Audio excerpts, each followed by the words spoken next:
Chers toutes et tous, je suis ravi de vous retrouver à l'aube de cette nouvelle année. Taux d'intérêt, inflation, marché des actions, marché des matières premières, quels enseignements tirer de l'année qui s'écoule et les perspectives pour l'année 2023. Voilà les questions que nous avons posées à notre chief économiste, le professeur Michael Petitjean, et à notre directeur des investissements, M. Frédéric Senkeler. Avant de céder la parole à nos experts, je voudrais vous souhaiter au nom de toute l'équipe de Waterloo Asset Management de très belles fêtes et une excellente année. Au plaisir de vous revoir en pleine forme.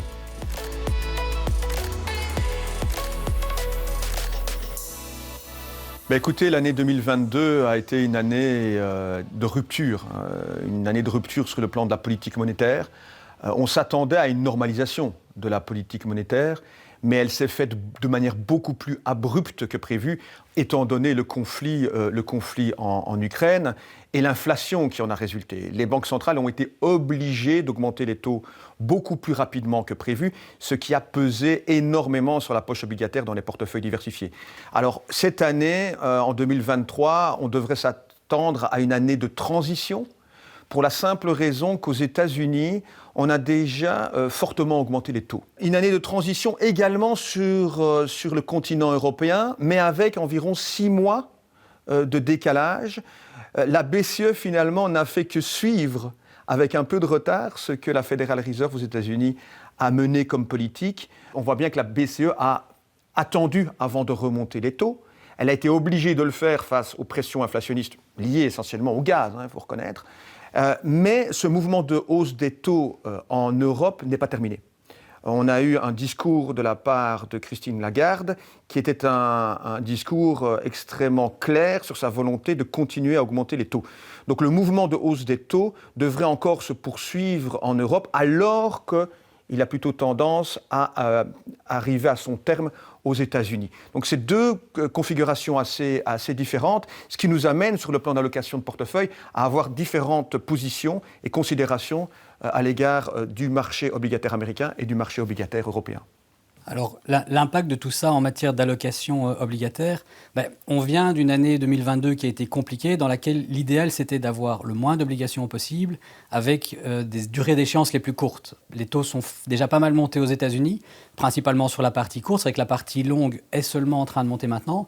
Et donc, on retrouve aujourd'hui des possibilités d'investir dans des obligations avec des échéances assez courtes, même avec des sociétés qui ont des ratings, donc des qualités financières très très bonnes, donc du triple B jusqu'au triple A, les meilleures qualités, dans lesquelles on peut aujourd'hui retrouver des rendements intéressants.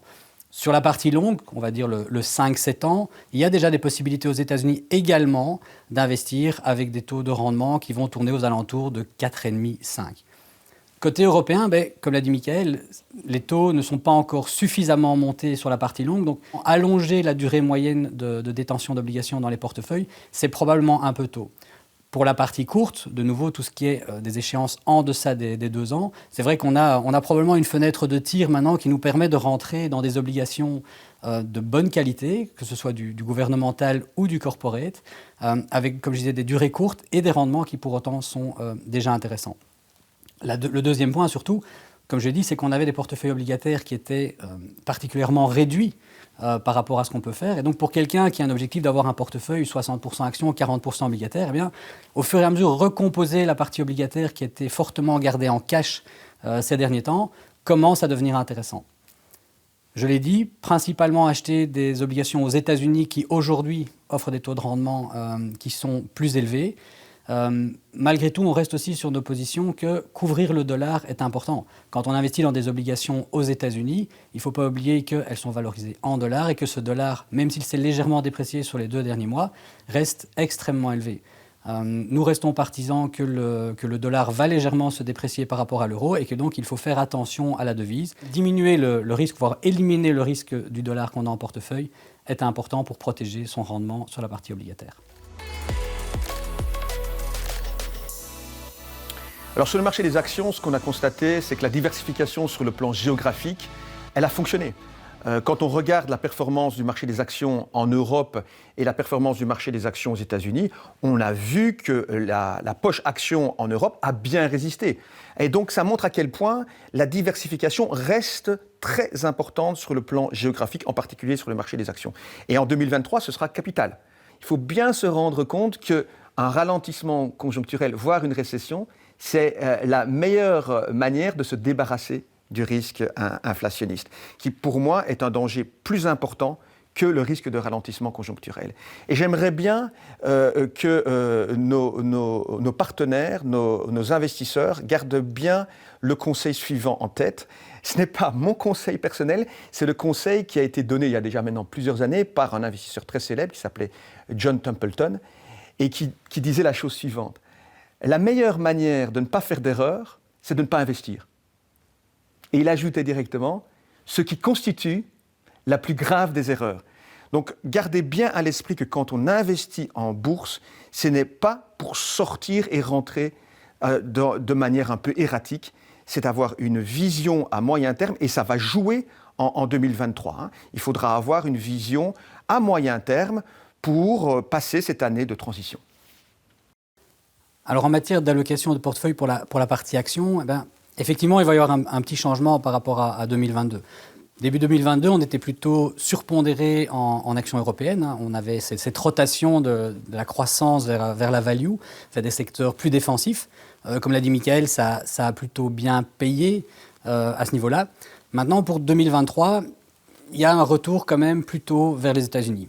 Pourquoi ? Parce que, comme on l'a dit tout à l'heure, la Banque centrale a plutôt 6 mois de retard en Europe. La hausse de taux doit encore arriver. Ça va encore peser un petit peu sur l'économie européenne.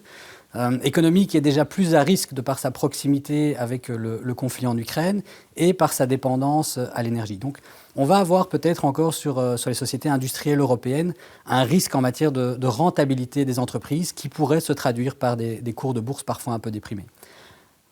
De l'autre côté, aux États-Unis, on a un marché qui a tendance à être plus flexible, plus réactif, avec une banque centrale qui est déjà un petit peu plus avancée dans sa politique de hausse de taux. Et donc, on devrait avoir un rebond plus rapide et probablement plus marqué des actions aux États-Unis. En Europe, on va rester sur des actions défensives, du high dividend, du value qui, normalement, sont des sociétés de meilleure qualité, qui sont protégées par leurs dividendes et qui souffriront moins d'une récession si elle arrive. Côté américain, on peut se permettre de retourner chercher des actions de croissance. Il ne faut pas oublier que le Nasdaq en 2022 a quand même perdu de l'ordre de 30%. Et que la capacité de rebond, elle est là. Si la politique de Jérôme Powell fonctionne et qu'on voit que l'inflation montre un point d'inflexion ou même une certaine décroissance, on pourrait avoir un rebond marqué au niveau des actions de croissance.